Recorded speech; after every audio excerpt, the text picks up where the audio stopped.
மாதிரி கை கால் வலி பாத வலி தான் சொல்லுவோம். பேக் பெயின், முதுவலி, கால் வலி, பாத வலி, இடுப்பு வலி, தசைப்பிடிப்பு, ரத்தக்கட்டு, செல்ஃப் யூஸ் பண்ணுவாங்க. ஒரு கை வலினா கூட திருப்பிட்டு செல்ஃப் யூஸ், தோள்பட்டை வலி, இடுப்பு வலி, அதே மாதிரி மூட்டு வலி, அதே மாதிரி பேக் பெயின் இருக்குன்னு வச்சுக்கோங்க.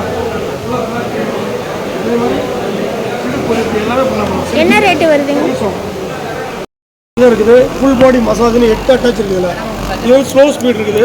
30 வாட்ஸ் தான் மேடம். கம்பெனி ரேட் 4900 வரும். நாங்கள் 3500 கொடுக்குறோம். விவசாய கண்காட்சிக்கு 2800 கொடுக்குறோம் மேடம். ஃபர்ஸ்ட் டே அப்புறம் 200 பண்ணி 2600 பண்ணிடுவோம். அதான் மேடம் கால் பாத வலிலாம் மேடம் ரொம்ப முக்கியமான செல்ஃப் யூஸ் பண்ணலாம் அப்படின்னா அந்த அனசீசியா ஊசிலாம் போனோம் இல்லைங்களா, அந்த இடுப்பு வலிக்கு யூஸ் பண்ணலாம். அதே போல் இந்த ஃபுல் பாடி மசாஜ் பேக் பெயினுக்கு எல்லாமே இந்த மாதிரி ஃபுல்லாக எல்லாமே பண்ணலாம். இப்போ வந்து இந்த மாதிரி பண்ணி ப்ரெஸ் பண்ணி இடுப்பு அவருக்காக அப்புறம் அக்கு ப்ரெஸ் உள்ளங்கை உள்ளங்காலுக்கு அக்கு ப்ரெஸ் பாயிண்ட்ஸ் ஆக்டிவ் எல்லாமே 8 அட்டாச். சரிங்கண்ணா.